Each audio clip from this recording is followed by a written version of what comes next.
All right. Hello there, folks. We are live here on College Basketball Coast to Coast from Las Vegas. TJ Rives, Jason Powers hanging out. We are headed into a tremendous weekend, Friday, Saturday, and Sunday, leading to Selection Sunday. And Jason and I have come to Vegas for the Mountain West Conference Tournament title game on Saturday night. Semifinal action tonight. These are Utah State, Nevada, San Diego State, and New Mexico as the final four teams. Somebody's going to get the automatic bid out of the West.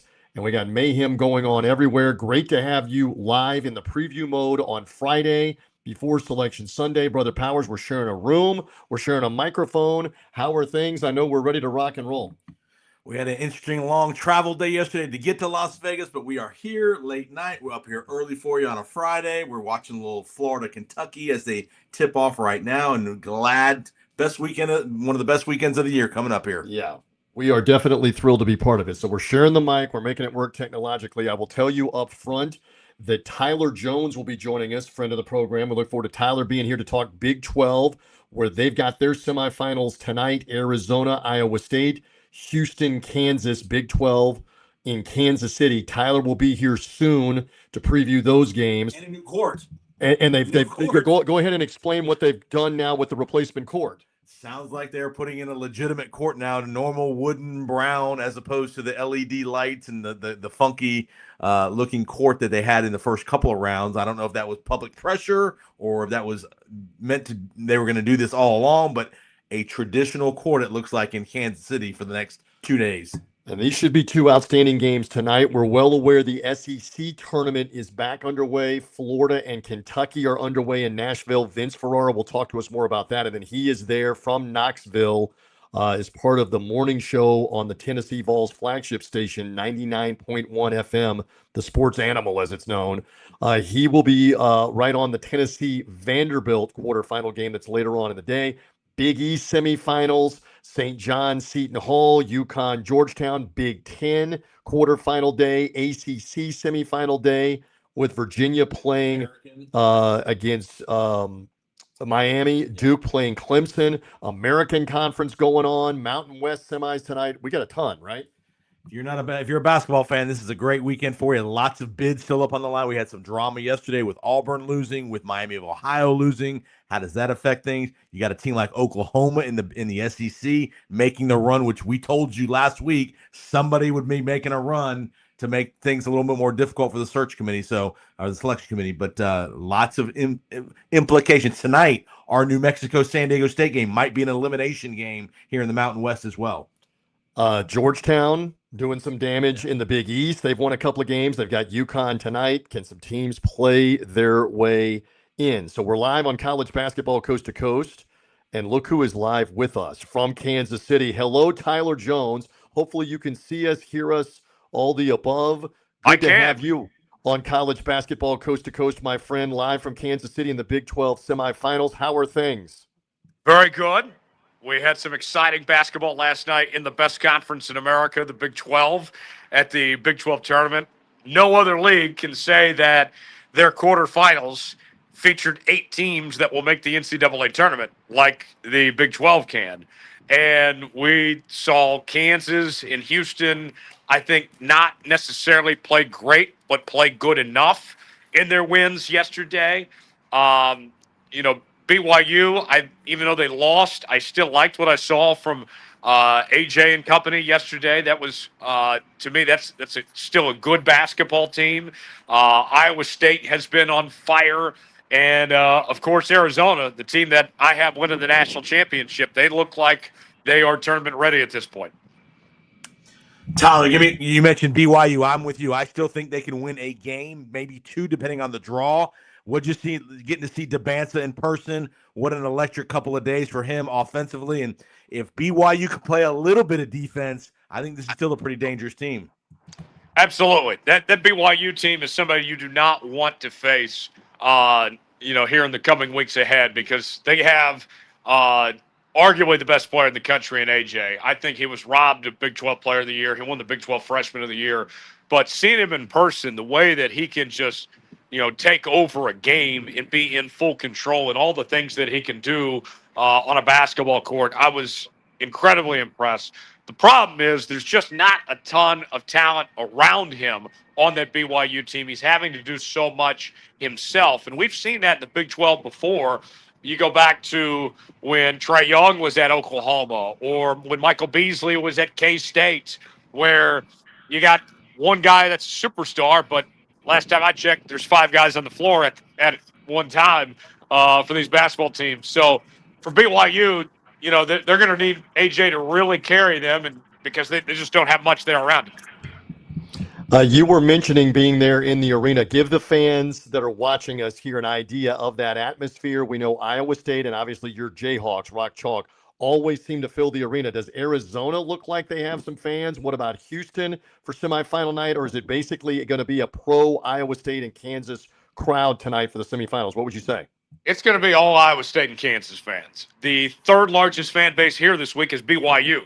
And then everyone else is kind of just after that. K-State didn't bring a ton of people, and I think we all know why.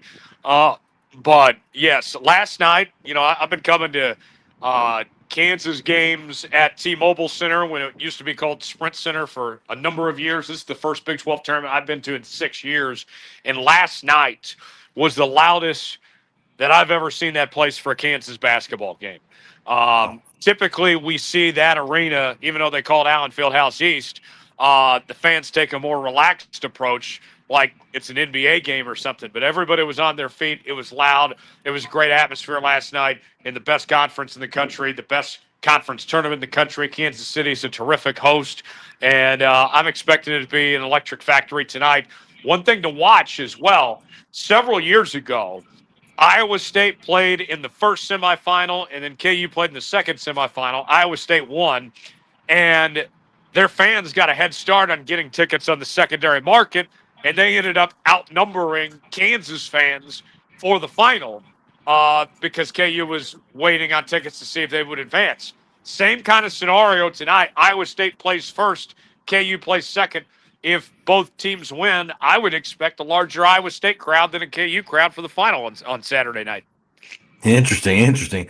You've been there. Give us a sense. We've heard all the stuff around the last couple of days about the court. Is that a thing? Is it just being blown out of proportion? They're changing the court back to a traditional court. Give me your sense of the whole court gate. The court is slippery as can be. To give perspective, it's like watching a football game that's played on an international field. It was that bad. It looks great on TV, but there's a lot of damage to be done.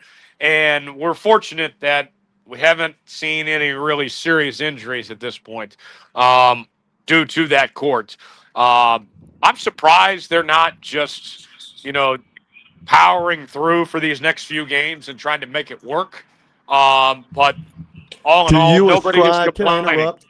Do you ascribe to the theory they planned to do this all along? They would face backlash. They knew it. It would give them attention, and then they would look magnanimous for switching it. Do you ascribe to that theory? Because that theory's out there. They had the other court. No, I do not. I do not subscribe to that theory because I think they're going to lose money on all this and the sponsorship that had been sold. All these advertisers thinking that they were getting their time on that, the floor throughout the next couple of days. It looks great on TV, but it's just too much of a safety hazard, and I don't blame them for making this decision whatsoever. All right, I know you've got to go. I know your allegiance is with Rock Chalk to win it. Does Peterson go off tonight in Game 2? Houston's tough. What do you think? I think he's going to have a big night tonight. And I think he's going to have a big night if Kansas is going to beat this Houston team. But he can't do it all himself. I think somebody like Melvin Council or Flory or Trey White, somebody else is going to have to take some of the pressure off Darren Peterson. If they can get 2 scores that are 15 plus, then I think Kansas can win tonight. But we know Houston, they play great defense. They're going to do everything they can to try to slow this Kansas team down. I think it makes for a great game tonight, especially considering neither team played that well yesterday. What does that mean for tonight? I think how this game starts will tell us a lot about how this is going to go. Tyler Jones, you'll love this note. Last night we're on the plane flying from Tampa to Las Vegas. We meet a young lady who will be in the pits Sunday here in Las Vegas. NASCAR. The biggest Kyle Busch fan you can imagine. She's got pit passes. She had the memorabilia. She had the everything you need to have for Kyle Busch. She was all in Kyle Busch, baby. Well, Kyle Busch, he's a Las Vegas native. It's been a while since he's been into Victory Lane. He's going to need all the luck he can this weekend there in Las Vegas. But you guys, you got to stick around Sunday and go to the race. She was all about the NASCAR and was like fascinated that we were all about the basketball in the Mountain West. So we said, hey, we got somebody that we would like to introduce you to because you and he can go on and on for hours about Kyle Busch and NASCAR and the whole bit in Vegas. So there's a couple things going on in Vegas. If the schedules align next year, boys, I will be joining you in Vegas for the Mountain West tournament and staying for the race. I love it. By the way, the Vegas Golden Knights, if you need them, Jason, they won the hockey game last night too over the Pittsburgh Penguins. I hear you. And she was a Syracuse basketball fan. She had a Syracuse basketball. She had no idea Adrian Autry had been fired. She'd been back in the old school days. So yeah, we were wild. Getting her up. Very good. All right, Mr. Jones. Thank you, Mr. boys. Jones is. We appreciate it. Do well. We follow him on social media. Tyler Jones Live. Knock 'em dead at the Big 12. The Jones Report is out, the podcast previewing the Big 12 tournament. Tyler, thank you for hopping on college basketball coast to coast. Thank you, boys. See ya. There he goes. We are live here in Vegas. Okay, give us an update. Florida and Kentucky are playing in the SEC tournament while we do this live. First of 4 games up in Nashville. Gators the early lead. They're looking for the trifecta of 3 wins against Kentucky. You've been glancing at this game some. Kentucky's won the first 2 days over LSU and Missouri. Gators' first game of the tournament. Jason, give me some thoughts on this game and Florida overall. Will be a tough matchup for Kentucky. I think Kentucky was a 10, 11-point favorite coming into the game today. I mean, overwhelming favorite. Again, most people are believing that Florida is ready for another run here. We've seen what they've done the last 5-6 weeks in conference play. They handled Kentucky last weekend in Lexington to wrap up the regular season. We watched that game in person last week together. This Florida team, barring injury, is going to be an extremely tough out with the improved guard play the last month or so. Obviously, we know what they have on the front line with the pedigree and the experience coming back. So Kentucky has made a little run here. They were down 10 about literally 2 minutes ago. Now they're down 2. So, but Kentucky's got firepower. So don't sleep on Mark Pope. They've had a roller coaster year wise wins and losses, but they've got firepower with Ortega.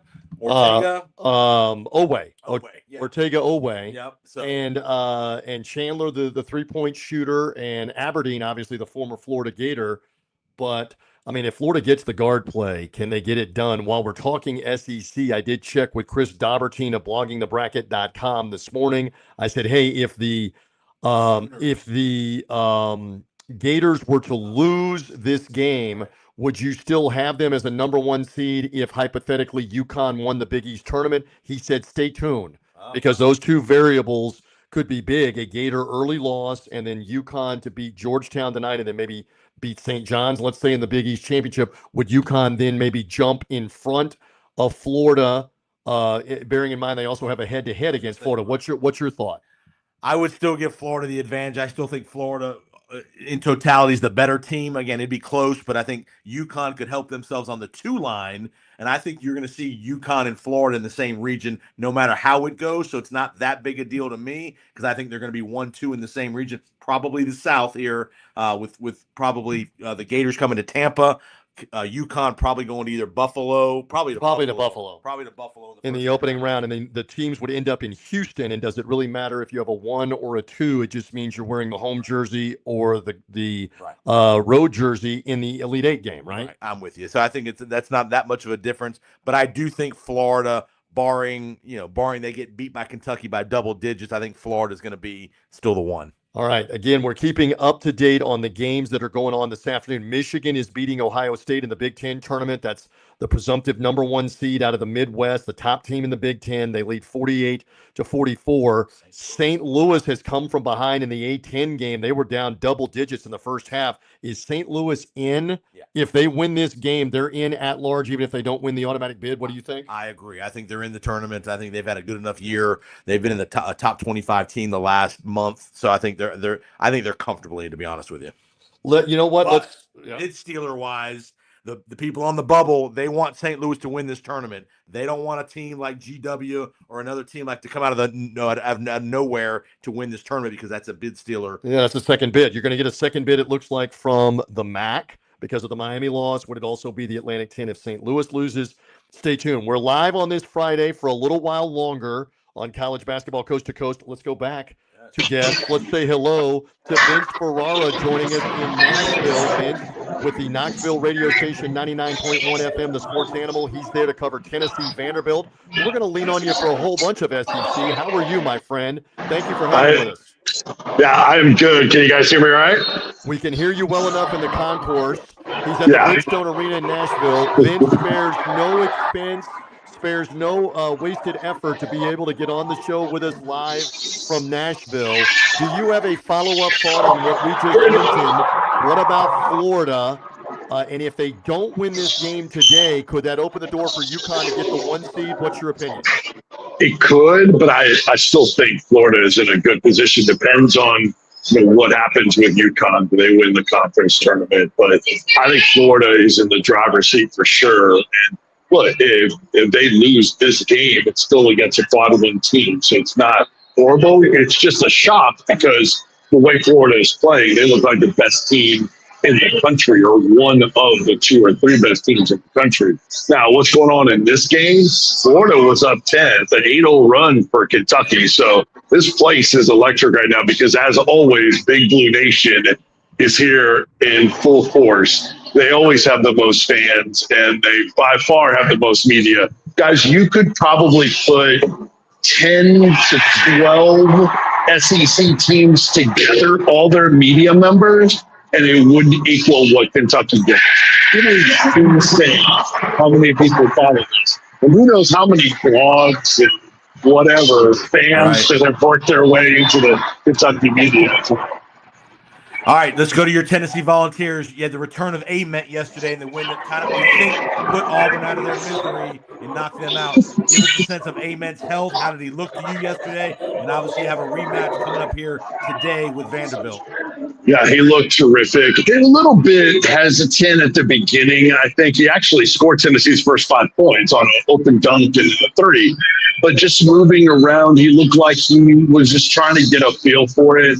Not only did he have the ankle injury that was a tweak of a previous turning of his ankle against Missouri, but on that scramble play against Alabama, he hurt his knee also. Now, the knee wasn't as big of an issue, but I'm sure it's still something that he wanted to fully trust. But as the game went on, you could tell he got a feel for it. And I don't know if you guys saw the hustle play in that game where he shot a 3, got his own offensive rebound along the baseline, saved the ball inside, crashed into one of the officials, and fell into the photographers. He worked his way out of that and then got open in the corner, got a pass, and made a 3. That's when you know he's not thinking about his ankle, his knee, the NBA draft, any of that stuff. You knew he was feeling it, and it was all about winning that game. So he really was the catalyst. They went on a 20-0 run. He had the first 10. And he has really been their closer for them.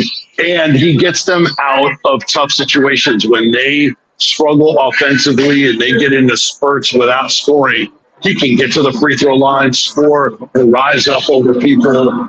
He's just a difference maker. And he was not there for the regular season finale loss at home to Vanderbilt. So that's a big reason, one of them, why this one could look a little bit different. Listen, I promise you we would not keep you long. You're trying to get a media seat. You're trying to get there for game 2, obviously, coming up after the Florida-Kentucky game. It is interesting. Tennessee just played Vanderbilt twice, including last weekend. Vandy won the game in Knoxville. Tennessee won the game in Nashville. What do we make of those 2 results? Does it mean anything here in the rubber match back in Nashville on the neutral floor downtown? Not only did they win on each other's home floor, each one of them won by 4 points on each other's home floor. So they've scored the exact amount of points. Now that's coming to an end today because we'll be here an awful long time if they don't, one doesn't score more than the other. But I think it's Tyler Tanner is a big part of it because he's been successful and really good for them for Vanderbilt all season. He's been the leading scorer in both of those games. Tennessee's had difficulty, especially in that home game, to keep him and really good guards in front of them. That will be a part of not only this game, but in the NCAA tournament and matchups. They have a guy that can go out for 20, 25 at the guard position that Tennessee has trouble with. But they did a much better job against Bedford, for Auburn yesterday. So there's times when they can do better, but in that regard, but not in the two meetings with Vanderbilt. They've got to be better in the post. And Tennessee was outscored in the paint in the Vanderbilt game, and most teams don't do that to Tennessee. Tennessee has the advantage against most teams except for Florida, I'd say, in the paint in terms of personnel. So that was surprising. I think that will be different today on a neutral court.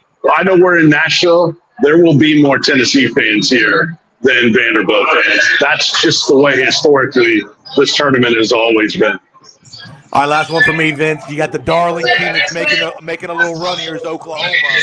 Right now, Lenardi has them as the first team out in Auburn. What did you see about Porter Moser? You know, all the drama around him losing his job. Will he lose his job or not? Give me a thought on Oklahoma. Can they win another game here to cement their bid? Yeah, they can. I mean, I like Arkansas, but Oklahoma can win that game. And Lenardi, a lot of us looked at Lenardi like when he still had him as one of those teams still in contention, or like, really? The way they're playing? But man, they've won, I think it's 8 of their last 10 now. Their only 2 losses to Tennessee, and then the team that they housed last night in Texas A&M. So, yeah, they can beat Arkansas. And Nigel Pack is playing out of his mind right now. They shot 60% from the floor in game 1, 30 of 50. That's insane. And they're scoring inside. And by the way, the game was over with like a Mike Tyson 1980s first-round knockout with A&M last night. It was over in the first half. Yep. And unlike some of these other teams that have gotten off to great starts, they didn't let up. And then yesterday, look at what happened yesterday. Every team that was playing their first game got off to really slow starts. 3 of them lost, as a matter of fact. Tennessee was the only better seed that advanced, and they didn't get off to a very good start. The others had to rally. The teams that have already played have seemed to have had an advantage in this tournament, and they've gotten off to better starts. Now, the ones like Kentucky that play 2 games, they started to wear down a little bit. Like everyone blew leads except for Oklahoma. Ole Miss even blew a lead. And Ole Miss is another crazy one. They're not going to get in the tournament. They're a 15 seed, and they haven't trailed in this tournament yet in their 2 games. So you just never know in these tournament settings. But, especially in this early session, going to be so much fun. There's already great buzz in here, obviously. Love it. Listen, you're great to be with us. Promise me that we get to talk to you again once we have a bracket and all of this sorts out here as we unveil the field of 68. We got to crown an SEC champion on Sunday afternoon. Who's that going to be? Stay tuned. Again, follow Vince on social media at Vince Sports. Check him out on 99.1 FM. The Sports Animal is the morning show host with he and John Wilkerson weekday mornings on that station. Always love your time and your coverage. Thank you. Wish you were here with us in Vegas, but you'll settle for being in Nashville. Tournament, brother. Oh, so professionally done. Not a surprise. Triple Tampa brothers all doing media at the same time. Gotta love it. Thanks, guys. Have fun. Maybe you get sent to Tampa for the tournament. There you go. I think that's the only way they can afford to send me. Because San Jose, all these, man, they're like, oh, man, that's expensive. Come on, let's just get it done. All right, Vince, thank you, brother. See you guys. Thank you. All right, so he's live from the Bridgestone Arena in Nashville, and he's right. I have been there on a couple of occasions in Nashville, and I'm not exaggerating, and he's not either. It's 90% Kentucky fans. Catville, yes.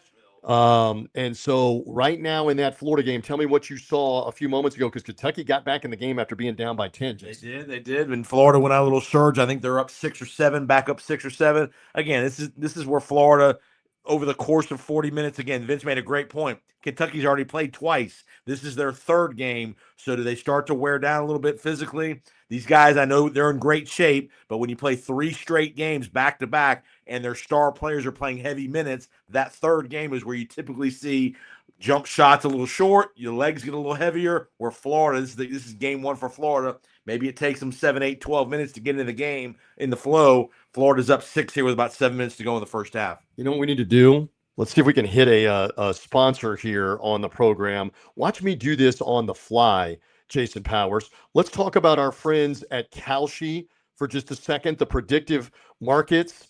We love talking about them because you've got an opportunity to get in right now on anything from the SEC tournament as a futures market, who might win that, who's going to be in the Final Four, who's going to be the player of the year in college basketball. That looks like it's going to be Cam Boozer of Duke. Great predictive markets at Kalshi. It's free in all 50 states. If you think you know more about the Academy Awards, politics, music, whatever it is, Kalshi, the predictive market, and we've got a promo code TJ Hoops. Gets you $10 to spend on Kalshi. TJ Hoops. If you're hearing us and didn't just see us live, if you're hearing us on podcast or on TuneIn, etc., TJ Hoops with Kalshi, Kalshi, Kalshi in the predictive markets. There's a new thing. Again, it's good and available anywhere for you to go and participate in, free to participate in, but you can also wager against this if you choose, and it's legal in all 50 states, the Kalshi predictive market. And I know you're big on this as well as a sponsor here. Did anybody have Bam Adebayo scoring 83 the other night? Was that a predictive market? I don't think that was. But just about everything else that you can bet on, from will Bruno Mars's new album hit #1 by the first week in April? You can do anything in the predictive markets. You like Hollywood. What about if Donny Osmond is going to be a good show here in Vegas? We're in Vegas, and Donny Osmond is at the Harrah's where we are. Free plug, so you never know. So Kalshi. Go to Kalshi, sign up on the app, sign up online. Promo code TJ Hoops gets you $10 with Kalshi. Okay, let's update that Ohio State and Michigan are playing as we speak. Michigan maintains the 5-point lead. Ohio State beat Iowa yesterday, but Michigan won the 2 regular season games. You know, this notion that you can't beat a team 3 times in one season, we've seen it over and over again the last few years, and including this year, where teams have been able to do that. That's what Michigan's going for against Ohio State. Sneaky good game is Illinois-Wisconsin to get the winner of Michigan-Ohio State. What do you think of that game coming up at the Big Ten tournament in Chicago? Both teams can score. Illinois likes to go up and down. So does Wisconsin. So I would expect that game to be a high 70s, low 80s kind of game. I know you have been a big fan of Wisconsin here, that you think they can make a move come next week. How about Bruce Thornton from Ohio State? Broke the scoring record at Ohio State from Dennis Hobson back in the 80s and 90s, who great player, but Bruce Thornton has carried that Ohio State team to an NCAA berth. So he had 24 in the Iowa win yesterday, and I'm looking here. He's got another 18 in the second half with about 8 minutes to go in that one. We reiterate for those joining us live, you and I are out here for the Mountain West Mayhem, where Utah State, do we believe they're an at-large team in the NCAA tournament? Stay tuned on whether they are. They did get the 2 and the 3 seeds, San Diego State and New Mexico State, into the semifinals tonight. So we're watching and scouting and studying for tonight for the championship game on TuneIn on the College Basketball Coast to Coast channel, Saturday afternoon at 6 Eastern, 3 Pacific. This could go any one of like 4 directions. Nevada is the team playing Utah State. I could see them beating Utah State. I could see San Diego State or New Mexico winning this thing. What are your thoughts real quick as we're out here in Vegas? Very evenly matched. I know Utah State was kind of the #1 team most of the year in that conference, but the difference between 1 and 6 in this league is not very much. We've seen wild results. Home teams losing to teams they shouldn't lose to in their building. San Diego State will have people here tonight. New Mexico. The good thing is there's 4 fan bases that will show up. All 4 of these fan bases will have people. Obviously, Nevada, here in the state of Nevada and Reno, will have people here. And Utah State will bring people. It'll be the electric atmosphere in Thomas and Mack tonight. And then tomorrow, obviously, for the championship game. Interesting nugget. Quick turnaround from the second game who plays tonight, which is New Mexico, San Diego State. They play at, I think, 9 o'clock Eastern or Pacific time. And the championship game is tomorrow at 3. So a very quick turnaround as far as having to recover for the finals. Definitely an advantage for the winner of game 1, which they're trying to take care of Utah State in that regard. By the way, before we're gone, Chris Daubertine of bloggingthebracket.com has weighed in. I think, did I mention it earlier? I don't know if I did, but Chris did say to me, if Florida doesn't win the Kentucky game, door could be back open for UConn to be the number 1 seed, the final number 1 seed in the South. Florida has come back to lead by 8. They led by 10. Kentucky got the game tied at 20. Now 8 straight points for Florida. Looking again, this would be 3 straight wins over the Wildcats, trying to beat a team for the 3rd time. And a lot of people believe this is a Florida repeat that is looming with the way that they have played. We haven't talked Big East. St. John's up tonight on the home floor with Seton Hall. You like the Johnnies on a Friday night to be in the Big East title game? I do. I want to see the trilogy of UConn and St. John's tomorrow night, Saturday night. You talk about I know you're a big proponent of the secondary market. If it's UConn St. John's tomorrow night, that will be an expensive ticket. That might be $5,000 courtside, might be $1,000 in the upper level of the Garden for St. John's and UConn, legitimately. Our buddy Ari Russell will be there covering that, so check out his stuff online and on his X feed. But yeah, that will be a big ticket in New York City tomorrow night. The ACC, you got Duke was pushed, a team I told you was going to give them some problems. Did Florida State took them right down to the wire. You got Duke and Clemson tonight in the first ACC, and then Miami and Virginia in the back. Is that Virginia-Miami game sneaky good? Yeah, I think Virginia's a good team. Miami's Jay Lucas has done a really good job putting that program back together after the struggles last year after Larinaga left. So Lucas has done a really good job, the former Duke assistant. And Carolina put a late surge, almost pulled that game out against Clemson, but got too far behind. They're out again. But Duke, Clemson will be a good opener tonight as well. Okay, a couple of more here because we have allegiance to Tampa and South Florida, USF. A lot of you that know me, full disclosure, know that I used to broadcast the Bulls games on the radio for 10 years, and USF has really had 2 tremendous seasons in the last 3. They are the top team in the American Conference. Oddly, they don't play their first tournament game until tomorrow in the semifinals. American tournament unfolding in Birmingham. UAB is there. UAB would potentially be USF's opponent coming on Saturday. What kind of crowd is going to be there, Jason? I know you have UAB allegiance previously. Andy Kennedy's team has revived and won some games down the stretch. They went 9-0 in the American Conference on the road. Yes, tremendous. So now they got to win a game on the neutral floor with Charlotte today, and we get USF and UAB Saturday. Wichita State is the other team with a double bye.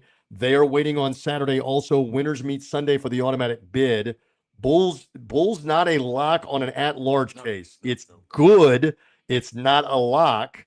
Give me another thought on the American real quick before we're gone. Again, if your teams in the SEC, Oklahoma, the Auburns of the world, the San Diego States, New Mexico's, you want USF to win this tournament. You don't want, again, there's no guarantee USF gets an at-large bid, but you want USF, the best team, to win that bid. And for USF, if they can win the league, we've seen them a couple times in person. They're good enough to give one of these power conference teams a run for their money in round 1 as maybe a 9 or a 10 seed against whoever they're going to get, which is probably a 6 or 7 seed. By the way, Brian Hodgson, the coach, is the coach of the year in the American, voted on by the media and coaches, and also Isaiah Nelson, the big man who's got an NBA potential body, 6'11", long arms, shot blocker, defends. He got named first team All-American Conference. And Wes Enos, the JUCO left-handed shooting guard, also first team All-Conference in the American. What does it add up to in Birmingham? We'll have our eyes on that. Did we leave anything else out? I think we covered pretty much the prominent conferences. I think we're good. Mountain West again tonight, where we are here in Vegas. Utah State, the top seed, back to the whole premise. There's some belief if Utah State wins this tournament, they might be the only Mountain West team at this stage 2 days before Selection Sunday. Do you buy that? I think the winner of New Mexico, San Diego State, because of what the other teams on the bubble have not done, I think the winner of that game is going to be in the tournament. Personally, I think they don't have to win it. Obviously don't get blown out in the final by 25 or 30. But I think if they're competitive in the final against Utah State, especially, I think the winner of New Mexico and San Diego State's in the tournament tonight. How about that? Listen, great job. Thank you. And thank you to Tyler Jones from the Big 12 tournament. Also, Vince Ferrara from the SEC tournament. We thank you for watching and listening. Reminder again, we're on the College Basketball Coast to Coast tune-in channel, 6 Eastern, 3 Pacific, Thomas and Mack Center. Is it the top seed, Utah State, or did Nevada upset them? We're in the preview mode. We don't know right now as we do this show. Is it San Diego State or New Mexico vying for the automatic bid? Are either one of them in the tournament at large after they win tonight? Stay tuned for all of that. Selection show coming Sunday night on these platforms on College Basketball Coast to Coast and YouTube, Twitter, Facebook, on podcast, on the TuneIn channel. We'll have a Selection Sunday night show when it all sorts out. But you and I are looking forward one more time to calling the Mountain West Conference title game on Saturday night as we preview. Check out the free link. It's all free to listen on TuneIn. Go to Buck Sideline Guy. Go to JPO Sports for the free link. You can forward it to your friends. Anybody can listen anywhere in the world. We'll be on the call for the national broadcast of the Mountain West tournament final. It will be. I think the building will be jumping tomorrow afternoon, especially if we have the two of the better teams in the league, Utah State and either New Mexico or San Diego. There will be people in that building, and that's a pretty cool arena to call a game. Yeah, we're going to have a blast with that. So thank you for finding us as we've done this live on Friday. If you're hearing it later, make sure you're following, subscribing on the pod feed, the YouTube page, College Basketball Coast to Coast. Find the TuneIn channel as well. That's where we have the live call of the game, as Jason said, free to hear. College Basketball Coast to Coast on TuneIn. Get the app. Go to tunein.com. You can hear it for free on Saturday. Jason, great stuff. Thank you, my friend. We thank you for watching. We thank you for listening as well. More to come this weekend. We get a bracket Sunday night as well on College Basketball Coast to Coast.